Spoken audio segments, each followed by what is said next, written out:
കേരളത്തിന്റെ അടിസ്ഥാന സൗകര്യ വികസനത്തിനായി 1059 കോടി രൂപ അനുവദിച്ച കേന്ദ്രം 50 വർഷത്തേക്കുള്ള പലിശരഹിത വായ്പയാണ് പണം അനുവദിച്ചത്. കേരളത്തിന്റെ ഡൽഹിയിലെ പ്രതിനിധി KV തോമസ് ആണ് ഇക്കാര്യം അറിയിച്ചത്. അച്യുതൻ ഡൽഹിയിൽ ചെയ്യുന്നു. അച്യുതൻ, വയനാടിന്റെ ധനസഹായം നമുക്ക് കിട്ടുന്നില്ലോ എന്ന് നമ്മൾ ചോദിച്ചുകൊണ്ടേയിരിക്കുകയായിരുന്നു. ഇപ്പോൾ ഈ ധനസഹായത്തിന്റെ കാര്യം എന്താണ് പറയുന്നത്? ഏത് വകുപ്പിലാണ് ആ പൈസ, അച്യുതൻ?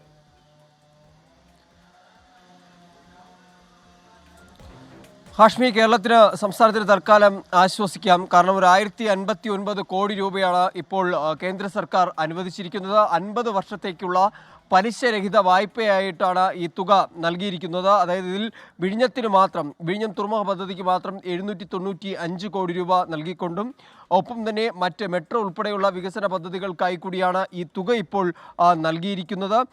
2024-25 സാമ്പത്തിക വർഷത്തിലേക്ക് കൂടിയാണ് ഈ തുക അനുവദിച്ചിരിക്കുന്നത്. ഇത് സംസ്ഥാനത്തിൻ്റെ കടമെടുപ്പ് പരിധിയിൽ ഉൾപ്പെടാത്ത ഒരു തുക കൂടിയാണ്. അതുകൊണ്ട് തന്നെ സംസ്ഥാനത്തിന് അക്കാര്യത്തിൽ ആശ്വസിക്കാൻ കഴിയുന്ന ഒന്നുകൂടിയാണ് എന്നതും പറയാം. ഡൽഹിയിലെ പ്രതിനിധി KV തോമസ് ആണ് ഇക്കാര്യം അറിയിച്ചിരിക്കുന്നത്. മാത്രമല്ല, നേരത്തെ തന്നെ സംസ്ഥാനം ആവശ്യപ്പെട്ട പ്രകാരമുള്ള ഒരു തുക കൂടിയാണ് എന്നതും വ്യക്തമാക്കുന്നുണ്ട്. ഇനി മറ്റ് ആവശ്യങ്ങളും, അതായത് വയനാട് പാക്കേജ് ഉൾപ്പെടെയുള്ള കാര്യങ്ങളിലും ഉടനെ തീരുമാനമുണ്ടാകുമെന്നാണ് കേന്ദ്രം അറിയിച്ചതായും KV തോമസ് നമ്മളോട് പ്രതികരിച്ചിരിക്കുന്നത്. അതായത് ഇനി പെൻഡിങ്ങിലുള്ള സംസ്ഥാനത്തിൻ്റെ ആവശ്യപ്രകാരം നിലവിൽ കേന്ദ്രത്തിന് മുൻപിലുള്ള നിവേദനങ്ങൾ, അതിലും ഉടനടി തീരുമാനമുണ്ടാകും എന്ന ഒരു പ്രതീക്ഷ കൂടി ഇപ്പോൾ നൽകുന്നുണ്ട്.